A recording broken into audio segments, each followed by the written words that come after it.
10 থেকে 20 কোটি টাকা আপনারা কোথায় পাচ্ছেন? এই প্রশ্নগুলো করলে এখন বলবেন যে আপনি ফ্যাসিবাদের দোষর। আপনারা খালি বলেন আওয়ামী লীগ থাকবে না, আওয়ামী লীগ থাকবে না, আওয়ামী লীগ থাকবে না। কারণটা কি? ওই 40% ভোট আমাদের দরকার। এত এত লক্ষ লক্ষ মানুষ। আমরা তো জেলে গিয়েছি, আমাকে কথা বলতে বিগত 17 বছর তো বিএনপি জামাতে অনেকে জেলে গিয়েছে। কথা বলতে দেন, মানে সুবিধা ভোগ করে ওই জায়গাগুলোতে ছিলেন। কথা বলতে দেবেন তো, কথার মধ্যে কথা ঢুকবেন কেন? কথা শেষ করবেন তারপরে কথা বলবেন। জোরে কথা বললেই যুক্তি হয় না, কথা বলতে দিতে হবে। তো সেটা হচ্ছে যে খালি জেলে যাওয়ার দায়িত্বটা তো সাংবাদিকের হতে পারে না, গণমাধ্যম কর্মীর হতে পারে না। যার যার কাজ তাকে দিতে হবে। এখন একজন ডাক্তারকে যদি যেয়ে বলি ভাই আপনি অস্ত্রোপচার করছেন কেন, আপনার তো জেলে থাকার কথা। যার যার কাজটা তাকে করতে দিতে হবে। এটাই হচ্ছে আমাদের সমস্যা। কারণ আমরা জাজমেন্টটা করতে চাই, আমরা আইনটা নিজের হাতে নিব, আমরা জোরে চিৎকার করে বলবো এটা আমার যুক্তি। আমি একবারও বলছি না যে আওয়ামী লীগকে আনতে হবে এই নির্বাচনে। আমি বলছি সরকারের দায়িত্বটা কি, অন্তর্ভুক্তিমূলক নির্বাচনে সরকার কি করে সিদ্ধান্ত নেয় আওয়ামী লীগ থাকবে না। সরকারকে উচিত, হ্যাঁ, যাদের কোনো মামলা নাই তারা ছাড়া যদি আপনারা আসতে পারেন আসেন, কারণ এখানে কোটি কোটি মানুষ আছে যারা আওয়ামী লীগের সমর্থক, ভোট দেন। কারণ যেটা গ্রাহ্য নির্বাচন সর্বশেষ 8 সাল, 2001 সাল, 96 সাল এবং 91 সালে 4টা নির্বাচনে হয় বিএনপি 40% পেয়েছেন, না হয় আওয়ামী লীগ গড়ে 40% করে ভোট পেয়েছে। এই যে ভোটগুলো, তারা কি এই নির্বাচনে থাকবে না? তাদেরকে আমরা বলবো যে কেন আপনি ইয়েতে সমাজে থাকবেন? আপনার 5 ভাই, 2 ভাই চুরি করেছে, আপনি বলবেন পিতার সম্পত্তি থেকে আমি আপনাকে বঞ্চিত করে দেব? আপনি বলবেন হ্যাঁ তুমি চুরি করেছো, তুমি ডাকাতি করেছো, তার জন্য তোমার এই শাস্তি, কিন্তু পিতার সম্পত্তির তুমি অংশে ভাগ। এটাই বলে অন্তর্ভুক্তিমূলক সমাজ। আপনার সাথে আমার বিবাদ থাকবে, বিরোধ থাকবে, এবং এই সমস্ত কথাবার্তা খুবই বাতুলতাপূর্ণ যে আপনারা 17 বছরে কি করেছেন, না হলে এই জিনিস হলো কীভাবে, আওয়ামী লীগ হলো কীভাবে, এই 17 বছর আপনারা কি করেছেন। এই যে 14 সালের নির্বাচন হলো, ঢাকা বিশ্ববিদ্যালয়ে একটি মিছিল হয়েছে রাতের ভোটের বিরুদ্ধে। এই যে আজকে বড় বড় কথা বলছেন এই সমস্ত ছাত্র নেতারা, তারা তো আওয়ামী লীগের বঙ্গবন্ধুর নামে গুণগান গেয়েছেন, তার সকল ভিডিও আমরা কয়েকদিন পর পর দেখতে পাই। কি হয়েছিল সেগুলা?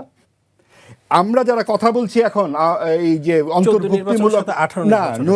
অন্তর্ভুক্তিমূলক নির্বাচনের পক্ষে, একটি শব্দ কোথাও দেখাতে পারবেন আওয়ামী লীগের পক্ষে লিখেছিলাম? একটি লাইন, সব তো প্রকাশিত পত্রিকায়।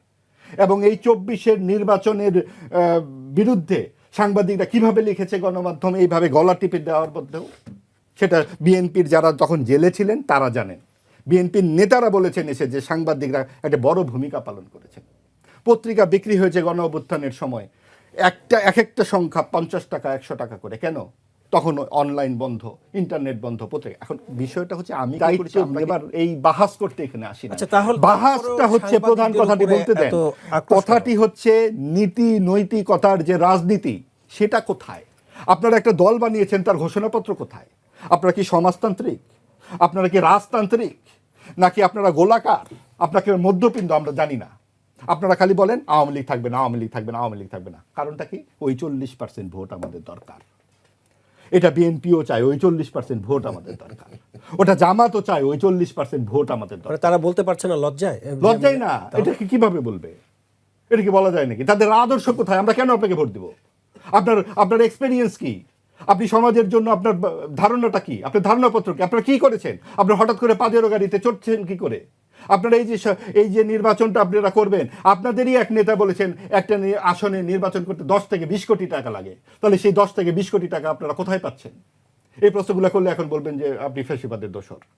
হ্যাঁ, আমরা সেই ফ্যাসিবাদেরই দোষর, যেই ফ্যাসিবাদ 69 তৈরি করেছে, যেই ফ্যাসিবাদ 71 তৈরি করেছে, যেই ফ্যাসিবাদ বাংলাদেশপন্থী রাজনীতির কথা বলে যে ধর্মনিরপেক্ষতা ও সমাজতন্ত্র এই 72-এর সংবিধানের অংশ। এবং 72-এর সংবিধানে কোথায় লেখা আছে যে রাতে ভোট করা যাবে? কোথায় লেখা আছে যে আপনার এই স্বৈরাচারী হতে হবে? এগুলো তো আপনি যতই লিখুন, এরশাদ যে আসছিল কোন সংবিধানের আওতায় এসেছিল?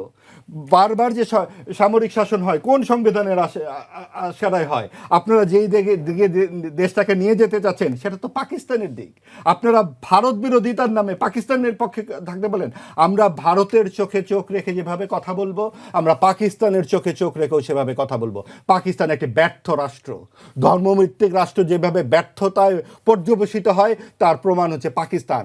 আমরা বাংলাদেশকে বাংলাস্তান বানাতে পারি না, এবং সেই কারণেই আমাদের এই আপত্তি। আমরা এই প্রত্যেকের সমমর্যাদা চাই। যারা এই দেশে বাস করবেন, চোর ডাকাত রাহাজানি যিনি করেন, যিনি একেবারে ছিচকে চোর, তারও সমান অধিকার আছে, তারও কণ্ঠস্বর সমাজে থাকতে হবে। কারণ সমাজ, রাষ্ট্র তাকে সেই সুবিধাটুকু দিচ্ছে না। রাষ্ট্রকে সাধারণ মানুষের পাশে যেতে হবে। আপনারা হাঁচি দিতে গেলে সিঙ্গাপুরে যাবেন চিকিৎসা করতে, লন্ডনে যাবেন চিকিৎসা করতে। ওই বৈষম্যপূর্ণ সমাজ আমরা চাই না, যেইটা ছিল বৈষম্য বিরোধী আন্দোলন, যেই কারণে সেই আন্দোলনের পক্ষে সে দেশের মানুষ গিয়েছিল। সেই আন্দোলন নিয়ে কোনো কথা আপনি শোনেন? বৈষম্য বিরোধিতা নিয়ে কোনো কথা আপনারা শোনেন? আমরা 400 কোটি টাকা দেখি এক ছাত্রনেতার হাতে। এটা কোন রাজনীতি? আমরা সেই রাজনীতির বিরোধিতা করি।